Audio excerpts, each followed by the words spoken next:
हाँ होगा इम्पोर्टेंट, इसमें जूडो कराटे होंगे, बैंकॉक के शोले होंगे, बगदाद की रातें होंगी। ये सिर्फ बुलाना मकसूद था मरियम नवाज साहबा को, और साथ ही इसको भी जो है ना नोटिस कर दिया है ताकि ये ऐसा लगे कि नैब तो बड़ा इंडिपेंडेंट है और बड़ा सही काम कर रहा है। टार्जन नैब बनने जा रही है। मैं दोनों तरफ की इसलिए कहता हूँ कि वो बड़ी इनबैलेंस हो गई है और उसकी रेपुटेशन पे बड़ा फर्क पड़ रहा है। अगर हमारे कोई केसेस हैं तो टार्जन उसमें हाथ डालेगी। मुज़ाकरात खत्म हो गए हैं, कोई मुज़ाकरात नहीं होंगे क्योंकि हुकूमत बदनीयती से काम कर रही है। ब्लैकमेल मत कीजिए और ना ये गवर्नमेंट ब्लैकमेल होगी। ये एनआरओ नहीं है, ये एनआरओ प्लस प्लस है। शहबाज शरीफ साहब आपके सामने हैं, हमारा इनकलाब को लीड करने के लिए तैयार है। और आप मगर मैंने कहा कि जो जवां कंधे हैं जिम्मेदारी मैं इनको दूंगा। इस अपोजिशन में वो दमखम नहीं है जो अपोजिशन की बेसिक जरूरत होती है। ये पार्लियामेंट को इस्तेमाल करते हैं एनआरओ प्लस के लिए, एनआरओ नहीं मिलेगा। अपोजिशन सौदाबाजी करना चाह रही है, वो उनके जाती मफाद के लिए। हम इनको एनआरओ दे दें, ऐसा होने नहीं वाला। अपोजिशन की तरफ से तरमीम लाकर हुकूमत को रास्ता देना, ये हमारी अपोजिशन की बहुत बड़ी कमजोरी है। मुस्लिम लीग नून और पीपल्स पार्टी ने बिल में सहूलतकार किरदार अदा किया है। एनआरओ का जो क्राउड है वो हर जगह इकट्ठे हो जाते थे, हर चीज में वो शोर मचा देते थे कि जी एनआरओ 2 तो हम फैटफ का बिल पास करेंगे, एनआरओ 2 तो हम कश्मीर में आपको सपोर्ट करेंगे। तो एक तो उन्होंने मुसीबत डाली हुई थी।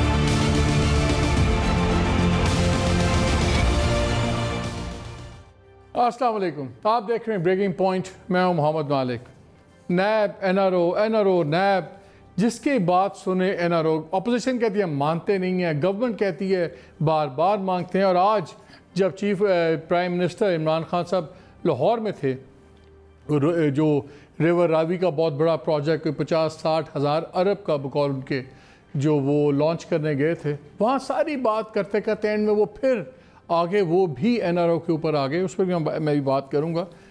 दूसरी तरफ शेख रशीद साहब, अनदर फेडरल मिनिस्टर, वो काफ़ी अरसे से चलाते फिर रहे हैं कि 2-4 महीने बड़े इंपॉर्टेंट हैं, और उन्होंने कहा कि जी आने वाले दिनों में दोनों साइड से लोगों को रगड़ा पड़ेगा। और हम देख रहे हैं कुछ एक्टिविटी हो गई है। इवन पंजाब के चीफ मिनिस्टर उस्मान बुज़दार साहब को भी एक केस में बुला लिया है 12 अगस्त को। फिर लिस्ट देखें तो जरदारी साहब का एक्सपेक्ट किया जा रहा है कि 10 तारीख को शायद इंडाइटमेंट हो जाए उनकी। मरियम नवाज़ को बुला लिया गया है 11 अगस्त को। उन्होंने कोई 250-300 जो उनका ज़मीन है एक उसके ऊपर राइवेंड में उसके कागजात मांग लिए हैं। अच्छा, शहबाज शरीफ, हमजा शहबाज को तो अभी इंडाइटमेंट हुई है, लेकिन 27 अगस्त को की नई तारीख है। अपना शायद हकान अब्बासी की भी नेक्स्ट हेयरिंग से 27 अगस्त है। इसी तरह जो नैब ने तलब कर लिया सूबाई वज़ीर जो से हैं अंसर मजीद ख़ान न्याजी PTI, इनको भी बुला लिया। MNA मलिक करामत खोखर, इनकी भी तलबी हो गई है नैब में। MP गजनफर छेना, इनकी भी हो गई है। तो लग ये रहा है कि जैसे कोई क्लेंजिंग प्रोसेस हो रहा है, लेकिन अपोजिशन का ख्याल है कि सिर्फ रंगबाजी है, हो कुछ नहीं रहा। What is actually happening? 3-4 सवाल हैं जो आज हम चाहेंगे कि वज़ीर आज़म टेम्परेचर्स को क्या जानबूझ के बढ़ाए रखना चाहते हैं? आज की भी जो बात हुई थी, अब लगता है लेजिस्लेशन पे थोड़ी बहुत सुलह हुई, कुछ मिल के ऑपोजिशन से काम किया, अगेन टेम्परेचर्स बढ़ गए। दूसरी तरफ जो PMLN की बातें हमें मिल रही हैं, उसमें एक सीरियस इंतशार अंदर नज़र आ रहा है। उसकी मैं आज आपसे 2-3 अंदर की खबरें शेयर करूँगा कि वो हो क्या रहा है और किस तरह कहा जा रहा है कि मरियम नवाज़ शरीफ एंड शहबाज शरीफ साहब, ये दोनों का आपस में स्टैंड ऑफ शुरू हो गया। बड़े अरसे से था, लेकिन अब तो बहुत ही खुल के सामने आना शुरू हो गया। और अगर ये अंदर का ये हाल है तो ये गवर्नमेंट के आगे क्या अपोजिशन करेंगे? और जो शेख रशीद साहब ने कहा कि 4 माह की बात है, अपोजिशन की पार्टीज़ खुद हमें कहेंगी कि नैब ख़त्म कर दें, हम इमरान के साथ हैं, क्या वो सही है? और दूसरे उस्मान बुज़दार साहब सारे उस पर प्रोग्राम करते रहे हैं, उसमें 1 माह में 4 मुलाकातें कर चुके हैं 1-on-1, प्राइम मिनिस्टर से पहले नहीं की थी। और ये भी एक हकीकत है कि मुक़्तदर इदारे भी जौन से हैं वो भी प्राइम मिनिस्टर को रेकमेंड कर चुके हैं कि पंजाब नहीं चल पा रहा उस्मान बुज़दार साहब से। तो अगर सब अच्छा है तो 1 माह में 4 मुलाकातें, क्या उस्मान बुज़दार साहब इनएविटेबल हैं पंजाब के लिए या इररिप्लेसेबल हैं? इस पर भी बात करेंगे। मेरे साथ मौजूद हैं फवाद चौधरी साहब, federal minister for science and technology, और हमें ज्वाइन किया है मोहम्मद ज़ुबैर साहब ने, former governor Sindh, senior member हैं PMLN के, सेंट्रल लीडर हैं। और आगे जाके हम नफीसा शाह से भी बात करेंगे बाद में on certain Sindh Karachi related issues. Fawad साहब से बात करते हैं। चौधरी साहब, लेकिन मैं पहले चाह रहा हूँ कि इमरान खान साहब का आज वाला बयान का टुकड़ा आखिरी सुन लें। एनआरओ का जो क्राउड है वो हर जगह इकट्ठे हो जाते थे, हर चीज में वो शोर मचा देते थे कि जी एनआरओ 2 तो हम फैटफ का बिल पास करेंगे, एनआरओ 2 तो हम कश्मीर में आपको सपोर्ट करेंगे। तो एक तो उन्होंने मुसीबत डाली हुई थी। चौधरी साहब ये बताएं, पहले तो ये मांगता कौन है? अभी मैं जाऊंगा जुबैर के पास तो मैं आपको अभी बता सकता हूँ, उन्होंने कहना हमें बताएं कि एनआरओ मांगता कौन है। कौन मांग रहा है एनआरओ? आपसे किसने राब्ता कायम किया? कौन किससे कर रहा है? मुराद सईद ने भी नेशनल असेंबली में कर दिया, और जब प्राइम मिनिस्टर कहते हैं तो then it's a totally different ball game. कौन मांग रहा है एनआरओ? देखिए मालिक, ये तो कोई सवाल ही नहीं है करने वाला। आप असेंबली को इतना कवर करते हैं, आप पाकिस्तान की सियासत को इतना कवर करते हैं, जाहिर है पहले दिन से ही अपोजिशन का कोई और एजेंडा ही नहीं है। वो सिर्फ ये कह रहे हैं हमें हमारे केसेस में रिलीफ चाहिए। और जितनी तकरीरें हुई हैं अपोजिशन की तरफ से पार्लियामान के अंदर, कब किसी वक्त मुझे आप बताइए कि जो लोग हैं उन्होंने कोई और बात की हो सवाए इसके कि नैब और उनके केसेस और ये और वो, इसके अलावा हमने तो कुछ सुना ही नहीं। हम तो पार्लियामेंट में जब से 2 साल हो गए हैं, हमारे तो कान पक गए हैं यही सुनते सुनते। और अभी तो जो उन्होंने उठा के पूरा रिटन पलंदा दिया नैब के ऊपर और अमेंडमेंट के ऊपर, एंड ये देखिए इसमें कोई शुबा नहीं है कि अपोजिशन एनआरओ चाहती है, इसमें कोई शुबा नहीं है कि अपोजिशन का एजेंडा सिर्फ ये है कि हमें हमारे केसेस में जो है वो रिलीफ मिले। अपोजिशन से मेरी मुराद वो है जो 8-10 लीडर्स हैं PMLN के, 5-7 लीडर्स हैं पीपल्स पार्टी के, ये लोग जो है इस एजेंडे को ड्राइव करते हैं। बाकी जहाँ तक ये बात है, अगर आप मेरी ज़ाती राय पूछें, मैं ये समझता हूँ हमें पहले साल में ही जो अकाउंटेबिलिटी करनी थी वो कर लेनी चाहिए थी। 5 साल नहीं लड़के गुजारा हो सकता। आपको डेफिनेटली कुछ ना कुछ जो है एक वर्किंग रिलेशनशिप अपोजिशन के साथ चाहिए होता है। प्रॉब्लम कहाँ आती है? प्रॉब्लम ये आती है कि जब आप इसके अलावा एजेंडा ही नहीं बनाना चाहते कि जनाब हमने नैब के भाई नैब में अगर आपको गलतियां थी, ये नैब के तो चेयरमैन से लेके चपड़ासी तक आपका अपना लगाया हुआ है, लॉ आपने खुद बनाया हुआ है, प्रोसिक्यूटर्स आपके लगे हुए हैं, इन्वेस्टिगेशन वाले आपके लगे हुए हैं। तो अगर आपको इतनी प्रॉब्लम थी और अब आप समझते हैं कि बहुत ही बुरा इदारा आपने बनाया है, तो ये आप लोगों को ठीक करना चाहिए था। अब आप लोग उसको ठीक नहीं कर सके हैं, तो अब आप आइए और इसका कोई हल बताइए कि और क्या करें। ये ना कहें आके कि हमारे खिलाफ केसेस खत्म कर दें, ये केस जो है मैं रिलैक्स। अब देखिए जरदारी साहब के केस में 13 पेशियां हो चुकी हैं, फर्द जुर्म नहीं लग रही। इसमें एक प्रॉब्लम है, इमरान खान एक हद से पीछे नहीं जा सकते अकाउंटेबिलिटी से। उसकी वजह यह है कि उनकी तो PTI की और इमरान खान का सारा नैरेटिव जो हमारा बना है वो अकाउंटेबिलिटी के ऊपर बना है। हम मक्का मुकरमा से निकल रहे हैं और सारे लोग कह रहे हैं जी खान साहब चौरानू नहीं छड़ना। मदीना मुनव्वरा में रोज़ा रसूल सल्लल्लाहु अलैहि वसल्लम से बाहर निकल रहे हैं, वहाँ पे लोग कह रहे हैं जनाब PM साहब चौरानू नहीं छड़ना। सो ये नैरेटिव है हमारा तो पूरा पोलिटिकल। हम देखें नवाज शरीफ के जाने से हमें कितना नुकसान हुआ हमारे पोलिटिकल नैरेटिव को और बयानिए को। सो ये जब अपोजिशन की एक डिमांड आती है, इससे वाकईतन एक तलखियाँ भी पैदा होती हैं। इसका आप सोल्यूशन देना चाहते हैं तो ऑल्टरनेटिव दें, ये आप ना कहें कि हमारे खिलाफ केसेस में नरमी करें। नहीं, लेकिन मेरा सवाल चौधरी साहब बड़ा सिंपल है। जो आज प्राइम मिनिस्टर ने कहा है कि ये मांगते हैं, एक होता है कि आप बयानात की हद तक उनकी बात से तासुर ये मिलता है, और जो दूसरे भी आपके दूसरे आपके कलीग्स कैबिनेट कलीग्स वाली बात करते हैं, ऐसे लगता है जैसे कोई पीछे बिहाइंड द सीन्स या थर्ड पार्टीज़ के थ्रू एमिसरीज के थ्रू बाकायदा नेगोशिएशंस आ रही हैं, या वो आते हैं कहते हैं हाँ जी इन शराइत पे। उन स्पेसिफिक्स की मैं बात करूँ, बयानात तो दोनों तरफ से चलते हैं ना, लेकिन क्या बाकायदा तौर पर किसी ने किसी के थ्रू आप लोगों से कहा है कि हमें XYZ A to Z ये 4 रियायतें दे तो हम ये भी वोट दे देंगे? जिससे उन्होंने कहा फैटफ है तो ये हमारे से NRO मांगते हैं, अगर कश्मीर कॉज पे हमारे से मांगते, दैट मीन्स कि स्पेसिफिक रवाबित कोई कर रहा है अपोजिशन से। नहीं, वो तो देखिए ना मालिक साहब, आप again I would at the cost of reputation I will say, Pakistan की पॉलिटिक्स के ऊपर एनालिसिस आपको मतलब साल हो गए हैं। आप ये सारा जो खेल है you know it like back of your hand. मुझे आप बताइए नवाज शरीफ जो है वो रवाबत के बगैर ही पैर चले गए हैं? उनकी जो मेडिकल रिपोर्ट्स थी वो सही थी? इसी तरह से ये जो अपना जो अभी शाहिद खान नवासी साहब ने जाके पलंदा पकड़ाया NRO के लिए, या जो फैटफ की नेगोशिएशंस में जाकर के ये ऐसे ही पकड़ा दिया था। तो ये तो स्पेसिफिक होता क्या, आप हमेशा एक माहौल क्रिएट करते हैं, उस माहौल के अंदर अपने लिए फ़ायदे लेते हैं। अब ये जो मुकदमात जितने बने हैं इनके ऊपर जो है, और केसेस आपको भी पता है, मुझे भी पता है, जुबैर साहब को भी पता है, सारे सच्चे केस हैं। कोई किसी ने कोई झूठा केस नहीं बनाया हुआ। 100% ये जो केसेस बने हुए अपोजिशन के ऊपर, एक दो जो है वो बाद में होंगे जो गलत हैं, जो मैं समझता हूँ नहीं होने चाहिए थे, या जैसा भी हुआ, जो कमज़ोर केसेस थे जिनमें गिरफ्तारियाँ हुई। उसके अलावा 80% 90% जो जावेद इकबाल साहब ने केसेस बनाए हैं या नैब ने केसेस बनाए हैं, वो बिल्कुल सही बनाए हैं, कोई उसमें दो राय नहीं है। लेकिन असूलन इशू ये है कि वो ये पुराने, जैसे 2002 में नवाज शरीफ साहब और उनकी फैमिली जो है वो तो एक दिन पहले, मरहुमा कुलसूम नवाज साहबा की भी आप क्लिप्स निकाल के दिखाए ना, वो तो एक दिन पहले कह रही थी कि सवाल ही पैदा नहीं होता नवाज शरीफ बाहर जाए, और फिर पूरा खानदान जो है वो बाहर गया। तो ये तो पाकिस्तान की पॉलिटिक्स है, इसमें लेन देन भी होता है, मानते भी हैं, होता भी है, but I think it's just repetition, कोई इंपॉर्टेंट चीज़ नहीं है ये। जुबैर साहब, आपने बात सुनी है फवाद की, वो बड़ी categorically he is been very blunt about it, लेकिन उनका रवाबत होते हैं, सब कुछ है। कौन जाता है आपकी तरफ से, कौन मांगता है जाके? है ना, रोज़ आप खुल के बात करें आप भी। आई थिंक जो ये कह रहे हैं ना, बार बार हर दफ़ा कहते हैं कि इनका बयानिया है, लेकिन वो उस बयानिए में बहुत दरारें आई हैं कि 2 साल डाउन द रोड बात कर रहे हैं। ये 2018 अगस्त में नहीं बात कर रहे। जिस तरह मईशत के हवाले से हम इनको कहते हैं ना कि जो आपकी स्पीच थी 2018 अगस्त में किसी सब्जेक्ट को भी लेके, वो अब उसमें बहुत सी चीज़ें चेंज हो गई हैं, बिकॉज आपकी अपनी परफॉर्मेंस आ गई है, नैब की अपनी परफॉर्मेंस 2 साल में आ गई है। सो इसमें 2-3 बड़े बेसिक बुनियादी चीज़ें। एक तो ये है कि ये हमारा बयानिया नहीं है फवाद चौधरी साहब, ये सुप्रीम कोर्ट ऑफ पाकिस्तान का रिपीटेड बयानिया नैब के हवाले से और केसेस के हवाले से।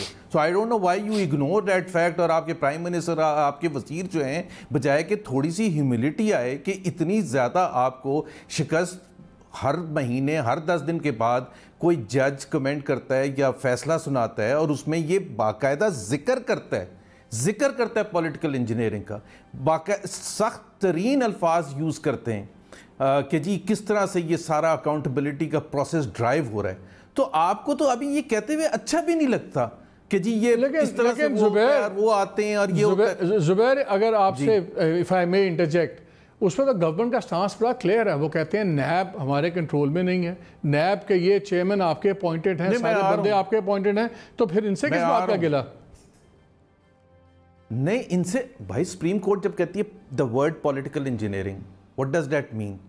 Is NAB a political party competing with PMLN? No. So who is doing politics? That's the key thing. और लिखा हुआ है, आप फैसला आपने खुद 10 दफ़ा उसका दोहराया है साद रफीक के केस में भी, कि क्या कुछ लिखा हुआ है उसके अंदर। ये लिखा हुआ है कि दूसरी साइड को नहीं करते इन spite of massive corruption cases, massive corruption को छोटे मोटे केसेस। दूसरी चीज़ ये है कि अगर अकाउंटेबिलिटी इनका ड्राइव, इनका एजेंडा है, और अगेन 2 साल के बाद ये कहते हुए अच्छे भी नहीं लगते। 2 केसेस हैं, मैं बाकी केसेस में नहीं, खुसरो बख्तियार और शुगर और उसमें नहीं जाऊंगा, जो बहुत बड़े बड़े केसेस हैं। मैं तो वो 2 केसेस नॉन केसेस की बात करता हूँ। फॉरेन फंडिंग केस 5.5 साल से चल रहा है, किस ब्लॉक किया हुआ investigation. They don't want that to be investigated, it is about corruption. भाई आप जवाब दें। आप इतना बड़ा बयानिया लेके चल रहे हैं, पूरा आपने हुकूमत का तख्ता कर दिया, पाकिस्तान की बुनियादें हिला दी इधर से उधर, आप वो उसको परस्यू करने के लिए। BRT पेशावर हाई कोर्ट का फैसला है कि 45 डेज में FIA को कहा सुनाएं, इन्होंने ब्लॉक कर दी, स्टे ले लिया। What does that show? Are you serious in corruption? हम तो फेस कर रहे हैं, हमने तो कभी रिफ्यूज़ ही नहीं किया। और जहाँ तक जावेद इकबाल साहब को लगाने का है और दूसरे लोगों को लगाने का है, जावेद इकबाल साहब एक कमज़ोर आदमी है जो अंडर प्रेशर आके सब कुछ करने के लिए तैयार हैं। और ये पाकिस्तान में पहली दफ़ा नहीं है, ये पाकिस्तान में मेरा ख्याल है मुतअद्दिद एग्जाम्पल्स हैं। बहरहाल we take full responsibility for his appointment, Shahid Khaqan Abbasi ने भी पहले कहा है। और सबसे बड़ी चीज़ ये है, हम जब तकरीरें, ये पता नहीं कौन से नेशनल असम्बली में तकरीरें उठा के सुनते हैं, हम तो कौन सी चीज़, गवर्नेंस पर हम नहीं बात करते, हम शुगर क्राइसिस पर नहीं करते, वीट क्राइसिस पर नहीं करते, PIA पायलट क्राइसिस पर नहीं करते। कौन सा रीसेंट इवेंट है कोरोना, कोई एक उठा के बता लें जिसमें हमने तकरीरें ना की हैं और दबा के तकरीरें तो एंड में तो जाके जुबैर, एंड में तो जाके आप गवर्नमेंट की हर लेजिस्लेशन पे जाके वोट दे देते हैं जैसे गवर्नमेंट चाहती है। एंड में तो जाके शोर शोरा बहुत डालते हैं, लेकिन एंड में जाके आप वोट डाल देते हैं। मालिक देखें, वो उसमें एक ही जो फैटफ से रिलेटेड है, हालांकि हमारी बहुत दिल की ख्वाहिश थी कि हम भी रिमाइंड करवाते कि हमें फैटफ के हवाले से अगर हमारी बातें मान ली जाती तो आज पाकिस्तान इस सिचुएशन में होता ही नहीं। अगर फैटफ के हवाले से ये कहते हैं कि ये डेडलाइन है, अगर ये डेडलाइन तक हमने लेजिस्लेशन नहीं की तो पाकिस्तान ब्लैक लिस्ट में आ जाएगा। In spite of the weaknesses, in spite of our reservations, हमारे पास ऑप्शन क्या बचता है? ये कह रहे हैं कि हम नैब के साथ नथी कर रहे हैं। हम तो आज भी कह रहे हैं, बार बार कहा है, शाहिद खान अब्बासी ने कहा है, असेंबली में कहा है, असेंबली से बाहर कहा है, अभी मैं कह रहा हूँ आपने नैब में चेंजेस नहीं करने, आप ना करें। If you are fine with it, and by the way the pressure on the government is coming from Supreme Court of Pakistan, and Pakistan की entire accountability process is under suspect from around the globe. Human Rights Watch चले मैं उस पे आता हूँ। मैं पहले आपने क्या उन्होंने जुबैर आपने दो बातें रेज की हैं, पहले मैं फवाद से उसका जवाब ले लूँ। फवाद आप सुन रहे हैं, उन्होंने कहा कि जी एक तो फॉरेन फंडिंग केस गवर्नमेंट ना इन्वेस्टिगेट होने दे रही है, ना चलने दे रही है, इस पर भी कमेंट चाहिए। और दूसरा BRT पेशावर, चलें वो तो आपका केस चले, आप कह लें कि दूसरी तरफ है मसला है, BRT तो FIA तो प्योरली आपको रिपोर्ट कर रही है, FIO क्यों रोका हुआ है? इन दोनों केसेस का पहले बताएं। अच्छा, एक मिनट में पहले इस पे लाना चाहता हूँ जो उन्होंने कहा ना कि ये सुप्रीम कोर्ट का बयानिया है। देखिए, नैब को अगर सबसे ज्यादा झटका पहुंचा है ना पाकिस्तान की तारीख में, तो उस वक्त पहुंचा था जब सैफुर रहमान और मलक यूम साहब की टेप आउट हुई थी और बताया जा रहा था कि जुडिशरी जो है वो तय कर रही थी सैफुर रहमान साहब के साथ मिलके कि बीबी शहीद को और जरदारी साहब वगैरह को, स्पेशली बीबी को सजा कितनी देनी है। उससे ज्यादा कोई डैमेजिंग इंसिडेंट नहीं है नैब के लिए और एक्चुअली जुडिशरी के लिए भी। लेकिन उसके बाद भी मामला चलते रहे। इसी तरह से ये जो सुप्रीम कोर्ट की ऑब्जर्वेशंस हैं, अगर सुप्रीम कोर्ट की ऑब्जर्वेशन जो सीरियस होती तो एंड के ऊपर वो ये ना लिखते कि ये विदाउट प्रेजुडिस है और केस जो है वो मेरिट के ऊपर चलेगा, वो नैब के ऊपर फैसला देते। तो सुप्रीम कोर्ट ने तो कोई फैसला नहीं दिया। ऑब्जर्वेशन तो रोजाना पुलिस के खिलाफ भी आती हैं। तो इसलिए ये इसको अपना पॉलिटिकल एक देना कि सुप्रीम कोर्ट का ने चूंकि फैसला कर दिया तो अब हम उसको पॉलिटिकली यूज करेंगे, उसका कोई लीगल इफेक्ट नहीं है। हाँ, ये बात सही है कि इसको एक पॉलिटिकल कार्ड के तौर के ऊपर ठीक है वो इस्तेमाल किया जा रहा है, वो करें, लेकिन इसकी कोई लीगल इंपॉर्टेंस जो है वो नहीं है। दूसरी बात जो कही है उन्होंने, देखिए ये कहना कि नैब ये जो हुकूमत के लोग हैं उनके खिलाफ नहीं होता। अलीम खान के ऊपर केस बना, वो जेल गया, बिल्कुल फजूल केस था, लेकिन उसको बेल करा के वो बाहर आए और फिर वजीर बने। सप्तान साहब के ऊपर केस बना, वो जेल गए, वापस आके पूरी कोर्ट में केस लड़ा, फिर बाहर आए। बाबर अवान साहब के ऊपर केस बना, कोर्ट में गए, बरी हुए, फिर जो है वो आए। फवाद यहाँ पे अलाउ मी टू इंटरजेक्ट, जो हमने ट्रीटमेंट देखी है सरकार के, जो गिरफ्तारियों का स्टैंडर्ड है टोटली डिफरेंट है। किस टाइम पे पकड़ा गया, कैसे नहीं। अब इस तरह आप ले लें अपने मीर शकील रहमान साहब को, पकड़ा हुआ है, वो 6-5 महीने हो गए में, ना केस फाइल होता है ना चीज़ होती है। अब वो कोई कहे कि गवर्नमेंट की मर्जी के बगैर हो रहा है तो मानता नहीं। उनकी हिस्ट्री भी है, प्राइम मिनिस्टर के साथ उनकी हिस्ट्री भी है, क्लियर एक प्रोसिक्यूशन हो रही है। हम कहते हैं प्रोसिक्यूशन हर एक की करें, प्रोसिक्यूशन किसी की ना करें। अब ये आपके पास लेटेस्ट ऑनगोइंग एग्जांपल है, जिस तरह आपके लोगों के साथ बड़ा डिफरेंट सलूक है, उसमें तो कोई शक नहीं किया जा सकता। नहीं, इन लोगों के साथ कोई डिफरेंट सलूक नहीं हुआ। अलीम खान को प्रॉपर उन्होंने जेल काटी, सद्दैन साहब ने प्रॉपर रिमांड काटा है, जेल काटी है। अब एक्सटेंट का भी तो फर्क है ना। अब आप नवाज शरीफ के जो केसेस हैं या मरियम नवाज के जो केसेस हैं, इनके केसेस को इनके साथ मिला नहीं ना सकते। वो तो billions and billions of rupees के जो है वो मनी लॉन्ड्रिंग है, बिलियंस ऑफ बिलियन रुपीस के जो है वो असासे हैं। इसी तरह से जो BRT की आप बात कर रहे हैं, पहले इस पर भी बात कर लें, पहले जरा मीर शकील पे भी बात कर लें, उनके कौन से बिलियंस के केसेस हैं? नहीं, मीर शकील रहमान साहब के केस मैंने ज़ाती तौर पे भी देखा है, बड़ा कमज़ोर केस है। और फ्रेंकली मुझे तो समझ नहीं आई कि उसमें अगर टोटल 15 करोड़ रुपए है तो 15 करोड़ रुपए की सिक्योरिटी लेके आप बेल दें। कोई उनका वो केस जो है वो बड़ा कमज़ोर केस है। मैं ये समझता हूँ कि मीर शकील रहमान जो है, देखिए मैं तो बड़ा इसके हक में हूँ। देखिए ये जंग जैसे जो इंस्टीट्यूशंस हैं या जो इदारे हैं एक दिन में नहीं बनते। अगर आपके कोई इख्तलाफ भी हैं तो आप इनसे बातचीत करें, बातचीत करके बात करें। डॉन है, जंग एक ग्रुप है और बाकी जो ग्रुप्स हैं, 70 साल के ये इदारे हैं। मुल्कों को इदारों की ज़रूरत होती है। आप इदारों को तबाह नहीं करते अगर आपका इख्तलाफ भी हो तो। अगर आपका कोई इख्तलाफ होगा वो आप बैठ के बात करें। मैंने जब तक मैं इंफॉर्मेशन मिनिस्टर रहा हूँ मैंने बिल्कुल सेंसरशिप नहीं होने दी है। मैंने बिल्कुल जो है बातचीत मैं करता था। मेरे झगड़े भी हुए हैं, लड़ाइयाँ भी हुई हैं, आपसे भी मैंने जो है वो बातें की। मेरा अपना मौक़िफ़ है, अपना मौक़िफ़ अपना रखने में ज़्यादा बात है, लेकिन आप सेंसरशिप्स नहीं कर सकते। इस तरह से उनको जो है वो जिस तरीके से हुआ है वो नहीं कर सकते। आई टोटली थिंक कि वो केस जो है वो उसकी ज़रा नौयत अलहदा है। लेकिन बारह जो दूसरा ये एक ओवरऑल नैब का जो मामला है या फॉरेन फंडिंग केस और बीआरटी पेशावर, इस पे कमेंट दें। फॉरेन फंडिंग केस जो है वो क्या है? फॉरेन फंडिंग केस ये है कि जी आप देखिए, पहली बात तो ये है, अगेन आई वुड से कि आप जानते हैं इमरान खान वो पहले लीडर थे जिन्होंने कि जो छोटी फंडिंग से ये कि एक पार्टी जो है वो बनाई। लोग जो है वो $10 $2 से शुरू होते हैं, $10 जो है वो देते हैं, वो फंडिंग जो है वो रिकॉर्ड होती है, वो सारे का सारा रिकॉर्ड जो आता है। पीपल्स पार्टी और पीएमएलएन का तो अभी तक पता ही नहीं ना, सिवाय इसके कि जब हमने देखा कि नवाज शरीफ साहब ने जो मनी लॉन्ड्रिंग करनी थी उसके लिए पीएमएलएन के अकाउंट्स यूज किए। उसके अलावा तो हमें पता ही नहीं पीएमएलएन की फंडिंग कहाँ से आती है, पीपल्स पार्टी को कौन फंड करता है, क्या करता है। PTI is the only party that has an organised system of funding, और वो वहां पर जो है वो स्क्रूटनी में है। और स्क्रूटनी में सिर्फ पीटीआई का केस नहीं है, पीपल्स पार्टी और पीएमएलएन के केस। लेकिन फवाद, आपने हमेशा हायर मॉरल पेडेस्टल पे खड़े हुए हैं आप लोगों का, आपको तो ये होना चाहिए कि हम वॉलंटरली चाहते हैं इस केस का फैसला फौरन हो, बजाय से कि हम 5 साल लड़के। मैं कहता हूँ चले, मैं फॉर आर्गूमेंट सेक मैं कहता हूँ पीएमएलएन 2 नंबर है, पीपल्स पार्टी 2 नंबर है, बिल्कुल इनके साथ जो हो रहा है ठीक हो रहा है, लेकिन आपका तो स्टांस ही ट्रांसपेरेंसी का है, आप उसको क्यों डिले कर रहे हैं? नहीं, कोई डिले फंडिंग वगैरह में डिले कोई नहीं, हर एक को पता है पीटीआई की फंडिंग। आज भी रिपोर्ट आई है मालिक, नहीं सॉरी टू इंटरजेक्ट, आज रिपोर्ट आई है कमीशन ने ये कहा है कि 5 हफ्ते से हम इंतजार कर रहे हैं पीटीआई के इनपुट का, और फिर वो नहीं देते, वो दे ही नहीं सकते, तो वो कहाँ से देंगे? आप तो तब देखिए, मालिक ये सवाल मेरे से कर सकते हैं क्योंकि वो एंकर है, उनकी पार्टी नहीं है। आपकी अपनी पार्टी अंदर एक्यूज्ड है, उसके ऊपर केस चल रहा है, आपकी लीडर ने मनी लॉन्ड्रिंग के लिए पार्टी यूज की है, आप बैठ के कंफर्टेबली मेरे पे इल्जाम आप तो ना करें।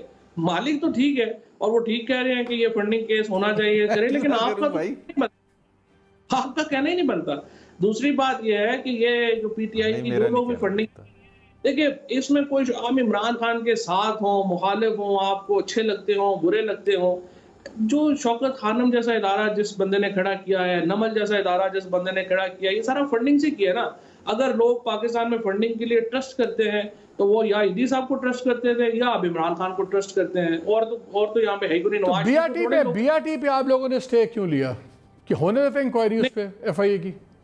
बीआरटी का भी केस जो है वो हमने मिस हैंडल हुआ है मीडिया में, हमसे कोई केस नहीं है। देखिए एशियन डेवलपमेंट बैंक की उसके ऊपर पैसा है, एशियन डेवलपमेंट बैंक खुद 2 दफा जो है वो ऑडिट करा चुका है, एशियन डेवलपमेंट खुद 2 दफा उसकी मुकम्मल इंक्वायरी कर चुका है, करप्शन का इल्जाम तो उसमें है ही कोई नहीं है।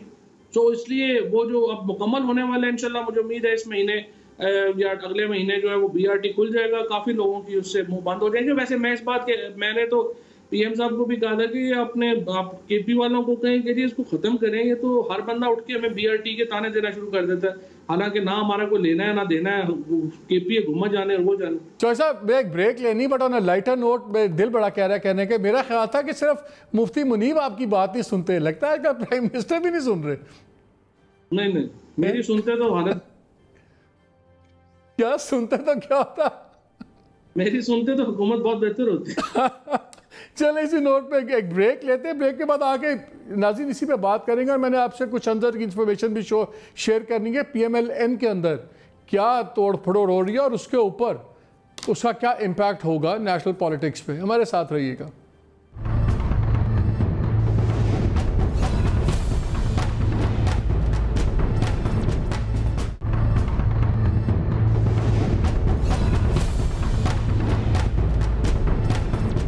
Welcome back to the show. आगे जाने से पहले एक छोटी सी इंफॉर्मेशन शेयर करूं। मेरी इत्तला के मुताबिक काफ़ी ज़्यादा पीएमएलएन के अंदर भी इशू बना हुआ है इस वक्त। ख़ास तौर पे कहा यह जा रहा है कि मरीम नवाज़ कैंप जौन सा है वो बहुत ज़्यादा डिस्टर्ब है शहबाज शरीफ साहब से कि रिसेंटली जितनी लेजिस्लेशन वगैरह हुई है और इस पर गवर्नमेंट के साथ और जो कुछ दोस्त बीच में थे जिन्होंने करवाई और जो एक पेज पे आए, चाहे वो फैटफ के नाम पे आए या एनआरओ के नाम पे आए, we don't know, time will tell, लेकिन उसके अंदर बहुत ज़्यादा एतराज़ात हुए और वो इस हद तक बात बढ़ी कि former prime minister Nawaz Sharif साहब को भी इंटरवीन करना पड़ा। फिर कुछ इशू चल रहे थे जिसमें शायद खाकान अब्बासी साहब की बातें आ रही थी, उनका भी मैं टिफिक आपको सुनाऊंगा जो परवेज़ रशीद साहब से भी हुआ, लेकिन उससे ज़्यादा कहा यह जा रहा था, हालांकि टू बी फेयर शायद खाकान हमेशा कहते रहे हैं कि मेरे प्रेसिडेंट जौन से हैं पार्टी के शहबाज शरीफ हैं, मैं उन्हीं की बातें मानता हूँ। लेकिन विद इन द पार्टी एक बहुत बड़ी बहस चल रही थी कि 3 ग्रुप्स बन चुके हुए हैं। शहबाज शरीफ साहब का ग्रुप है, एक शायद खाकान का ग्रुप है और एक मरियम का ग्रुप है, लेकिन शायद खाकान ज़्यादा उधर लाइंड है। लेकिन आज अगर शहबाज शरीफ का कोई डिस्प्यूट नहीं था तो आज पार्टी को दोबारा क्यों कहना पड़ा कि तमाम फैसलों का इख्तियार शहबाज शरीफ को दिया गया है, क्योंकि वो तो पहले ही पार्टी प्रेसिडेंट थे। So a lot is happening there also, उस पर भी कुछ अंदर की बातें बाद में करेंगे। लेकिन 2 क्विक क्वेश्चंस के लिए मुझे ज्वाइन किया है नफीसा शाह ने, central information secretary PPP and MNA भी हैं। अस्सलाम वालेकुम नफीसा। वालेकुम सलाम।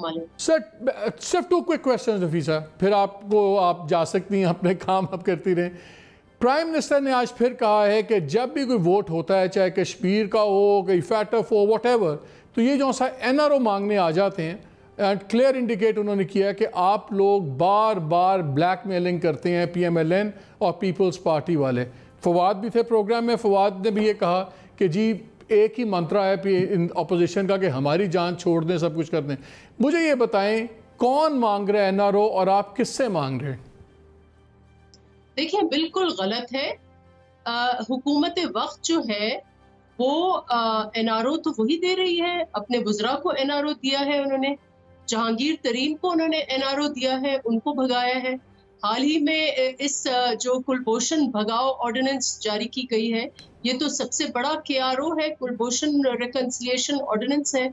तो और अपने जितने भी शुगर के जो शुगर स्कैंडल में जो मुलविस लोग हैं, जो वीट स्कैंडल में मुलविस लोग हैं, और आने वाला एक और बड़ा वीट स्कैंडल आने वाला है, तो ये तो सारे इनके बुजरा जो हैं सिर्फ 2 स्केपगोट्स उन्होंने बनाए। हर बुजरा उनका जो है उनको एक NRO मिला हुआ है। हुकूमत अपोजिशन ने तो कभी NRO नहीं मांगा है। हाँ, हमने सुप्रीम कोर्ट की जो जजमेंट है उसकी नज़र में हमने इनको थोड़ा आईना दिखाया, और कल आपने देखा होगा कि ह्यूमन राइट्स वॉच की भी रिपोर्ट है। ये हम लोग नहीं कह रहे, और हम तो हमारी पूरी क़यादत जो है वो एक अरसे से, अब से नहीं, एक अरसे से केसेस को भुगत रही है, and we are used to it. हम भुगतेंगे, हम फेस करेंगे, हम जस्टिस फेस करेंगे, एंड वी आर कॉन्फिडेंट कि कोर्ट्स की तरफ से बेल्स आई हुई हैं। ये तो इनके मुंह पे बहुत बड़ा तमाचा है। इसके ऊपर तो इनको खुद नजरसानी करनी चाहिए कि ये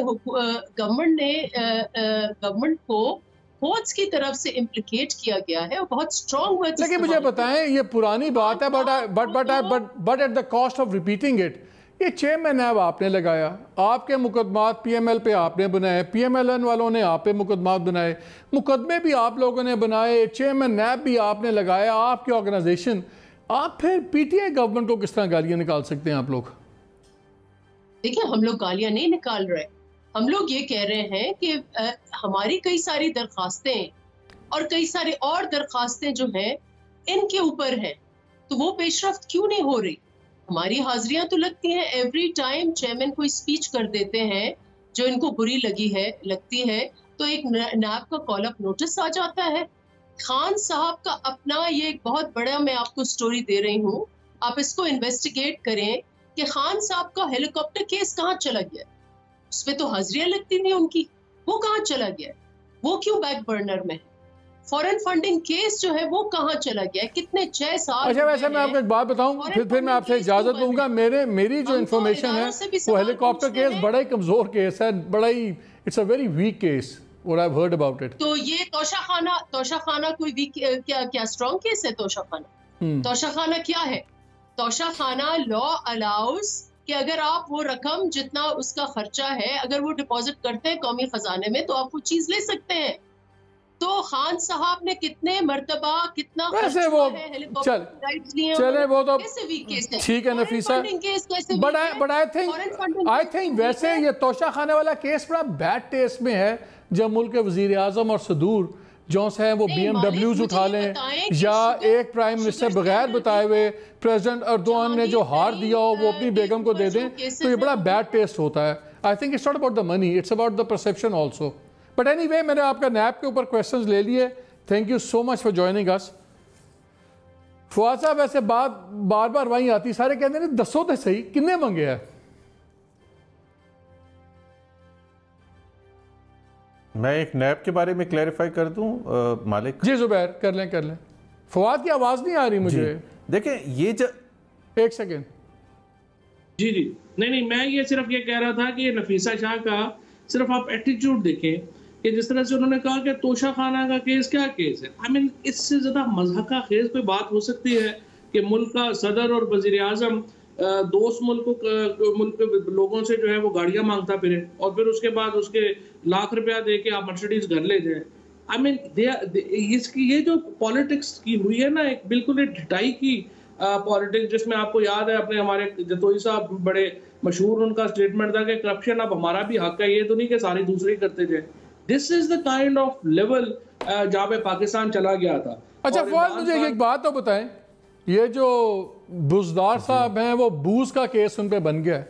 केस तो मैंने सुना ही बड़ा ही फजूल है, कमज़ोर सा केस है। सो मैं हमेशा तो नाम की वजह से दे गॉट एक्साइटेड और समथिंग। प्राइम मिनिस्टर चौथी बारी मिले हैं जाके पंजाब में, 1-on-1 मुलाकात की है। सीरियस क्वेश्चंस हैं उनकी एबिलिटीज़ के ऊपर, कैपेबिलिटीज़ के ऊपर। जो मर्जी इस प्रोग्राम के बाद ट्रोलिंग मेरी हो, उसकी at the cost of that मैं कहूँगा। अगर सब अच्छा है तो बार बार वज़ीर आज़म को 1-on-1 मुलाकातें करनी क्यों पड़ रही हैं, और क्या पंजाब इस्लामाबाद से बैठ के चलाया जा सकता है? Well, frankly, मैं एक सिर्फ कमेंट जरूर करना चाहूँगा। जी जुबैर बोल लें, मैं आता हूँ चौसा में आना लंबी गल है। जी जुबैर, फवाद ने जितने आसानी से डिसमिस किया था foreign funding case, that involves billions of dollars that have come from outside, और वो 25 अकाउंट से कोई एक अकाउंट नहीं है, और उसके सिग्नेटरी आरिफ अलवी और इमरान खान साहब हैं।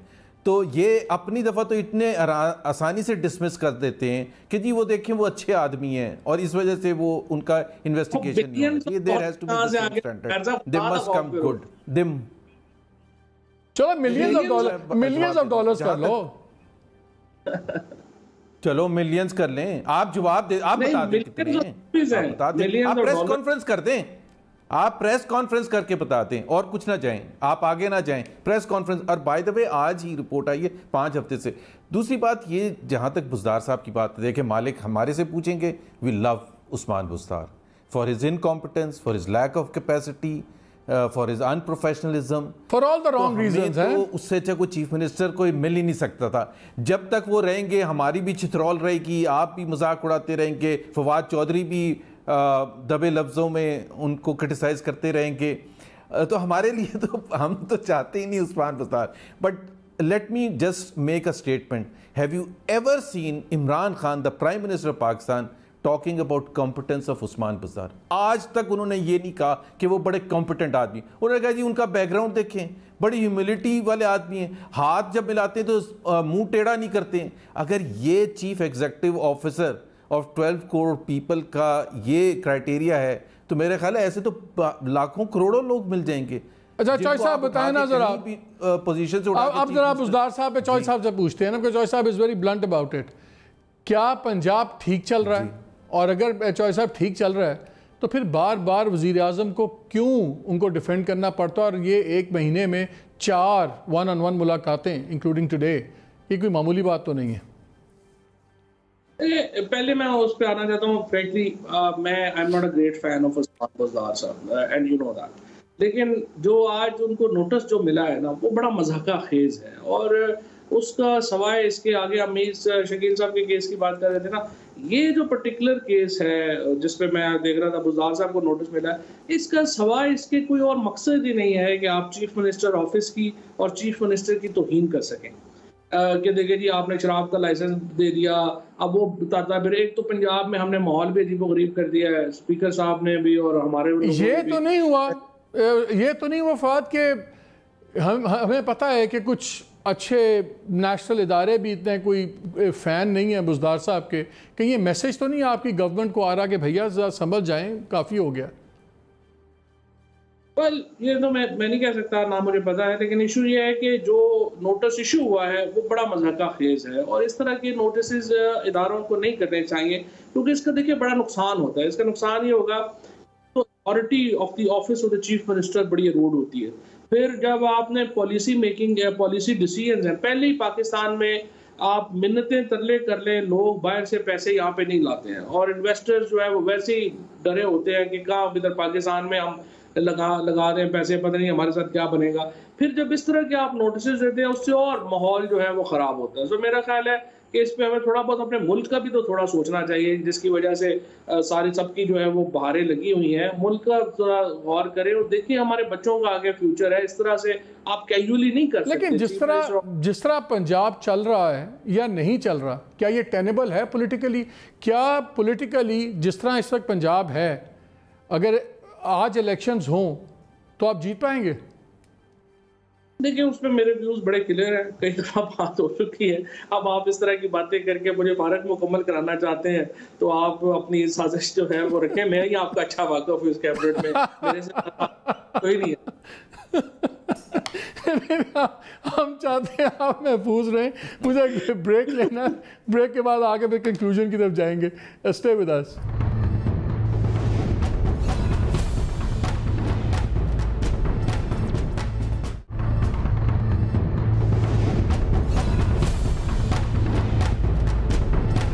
जी welcome back from the break. चॉइस फवाद साहब ये बताएं, बड़ा थोड़ा सा मिनट रह गया, क्या अपोजिशन से कोई ख़तरा है आपको? पिछले दिनों बड़ी परेशान लगती थी गवर्नमेंट, अब बड़ी कॉकी हो गई है गवर्नमेंट एकदम। आज पीएम भी बड़े रिलैक्स थे, चिल मूड में थे, बिल्कुल ठंड प्रोग्राम था। क्या you not taking the opposition seriously?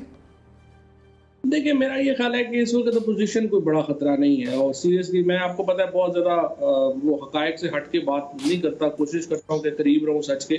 Bilawal Bhutto साहब का फिलहाल तो देखिए उन्होंने जो एक बड़ी पॉलिटिकल गलती हो गई या जरदारी साहब नहीं माने, अगर वो चीफ मिनिस्टर बनते सिंध के को फर्क डालते तो फिर उनका कोई नेशनल स्टेचर होता कि वो कोई चैलेंज कर पाते, वो उन्होंने किया नहीं है। अब इस वक्त सिर्फ एक दो प्रेस कॉन्फ्रेंसें करने से, तकरीरें करने से तो फ्रैंकली पीपल्स पार्टी का रिवाइवल पंजाब में या केपी में तो नहीं हो रहा। लिहाजा उनकी पहले उन्होंने बड़ी मेहनत से जरदारी साहब ने उसको सिंध की पार्टी बनाया, अब ये सारी बड़ी मेहनत से उसको सिर्फ इंटीरियर सिंध की पार्टी बनाना चाह रहे हैं जो कराची हैदराबाद के साथ कर रहे हैं। उसके बाद जो PMLN है उसमें देखिए शहबाज शरीफ साहब का और बिलावल साहब का एक और प्रॉब्लम ये है कि ये पंजाब, ये भी बल्कि मैं कोई बात ऐसे ही नहीं कर रहा, ये शादी हॉल में भी जलसा नहीं कर सकते। केपी पंजाब में इन दोनों की कोई अहलियत नहीं है, ये तो इतने बंदे भी नहीं इकट्ठे कर सकते जो, इसीलिए कभी ये उसको कह देते हैं फजलुर रहमान साहब को कि अपने मदरसे के स्टूडेंट लाए, हमने उनसे खिताब करना है।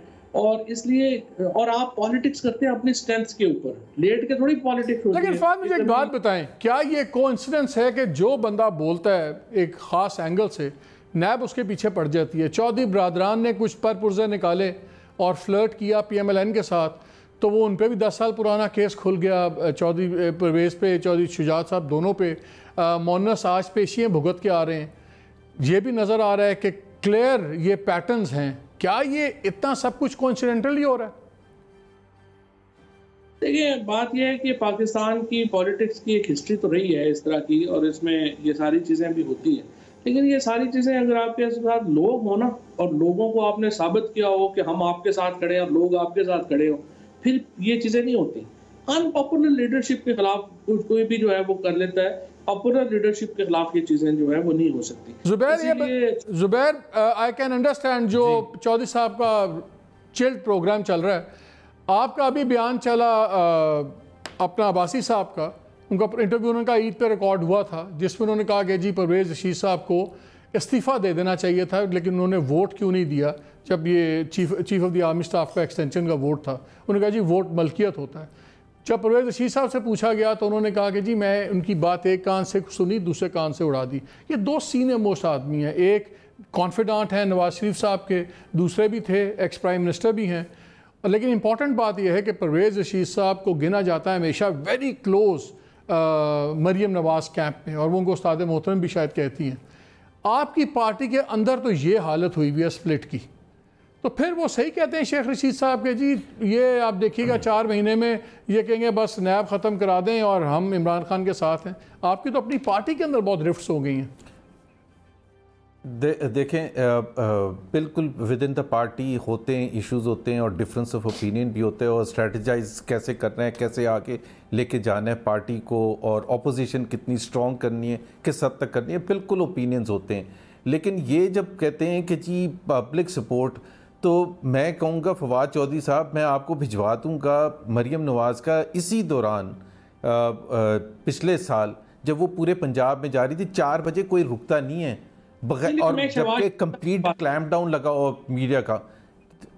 तो ये जो डिफरेंस ऑफ ओपिनियन है ना, सॉरी क्या कह रहे हैं फवाद, क्या कह रहे हैं आप? मैंने कहा मैं नवाज शरीफ साहब की पब्लिक सपोर्ट की बात कर रहा था। मरियम नवाज डेफिनेटली उनसे ज्यादा बंदे इकट्ठे कर सकते हैं। जी जुबैर, बंदे नहीं इकट्ठे कर सकती, सबसे ज्यादा पाकिस्तान में बंदे इकट्ठे कर सकती है। अगर बंदे ना इकट्ठे कर रही होती तो वो आपने खुद कहा कि पाकिस्तान में हिस्टोरिकल कॉन्टेक्स्ट तो है। 6 तारीख को लास्ट जलसा था, 8 तारीख को उनको उनके वालिद साहब के सामने जेल के कमरे से अरेस्ट कर लिया था। सो अगर आपकी डर खौफ ना होता तो आप ना करते ये सब। दूसरी बात यह कि बिल्कुल मैं एग्री करता हूँ कि देयर डिफरेंस ऑफ ओपिनियन। देखें शहबाज शरीफ साहब पूरी पार्टी, जुबैर अरेस्ट तो आपके सारे लोग करप्शन केसेस में हुए हैं ना, कोई बागियाना तकरीर में तो कोई अरेस्ट नहीं हुआ, सीरियस करप्शन केसेस में हुए। अनएक्सप्लेन मरियम का वो फेमस बयान था, पाकिस्तान में क्या बाहर भी जमीन नहीं थी, निकल आई। Malik give me minute to explain. 8 अगस्त को अरेस्ट किया था लास्ट ईयर उनको, जिस केस में मुझे ये बता दें अभी 1 साल हो चुका है, उसकी इन्वेस्टिगेशन तक नहीं हुई है। Why was she arrested for 3 months? 1 साल के बाद हमारा हम केस कर सकते हैं नैब पर कि आप बता दें कि आपने अरेस्ट क्यों किया था। आपने तो इंक्वायरी तक मुकम्मल नहीं की है। Did you even investigate anything? और उठा के एक औरत को आपने उठा के अंदर बंद कर दिया। ये तो हमारा राइट है। नैब ने सुप्रीम कोर्ट ने ये कहा है। अच्छा मुझे एक बात बताएं, बड़ा थोड़ा वक्त है जुबैर, मुझे बताएं, गवर्नमेंट ये कहती है कि हम दोनों नैब को चेंज करने पे कानून तैयार हैं।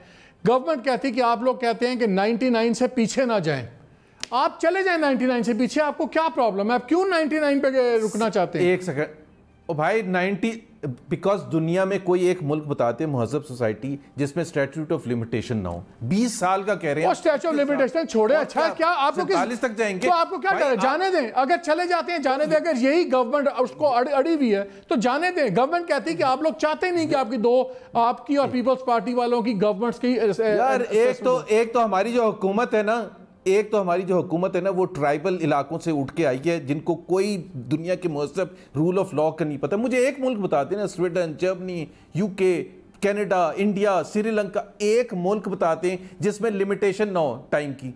ये कौन सा होता है कि 20-20 साल, 21-21 साल? जुबैर ये जेलम से उठ के आई है हुकूमत है, चौधरी साहब जेलम से उठ के आई है लास्ट 10 सेकंड से नहीं। ये थोड़ा ये ड्राइव कर रहे होते तो वो डिफरेंट। इमरान खान साहब जो ड्राइव कर रहे हैं ना, वो बिल्कुल ट्राइबल जिरगे की तरह ड्राइव करना चाहते हैं पाकिस्तान को, जिसमें कोई रूल ऑफ लॉ का कॉन्सेप्ट ना हो ऑन द मॉडर्न टर्म्स। हमें कोई एतराज़ नहीं है। मैं सिर्फ मालिक एक चीज़ बताऊं, अगर मुझे 2002 में क्लीन चिट मिली है FBR say about my assets, about my sources of income. Sir my time has run out. मेरे पास तो जुबैर मेरे पास तो कमेंट देने का भी टाइम है। नाज़रीन अपनी ओपिनियन आप खुद ही बना लीजिएगा। इजाज़त दीजिए, अल्लाह हाफिज़।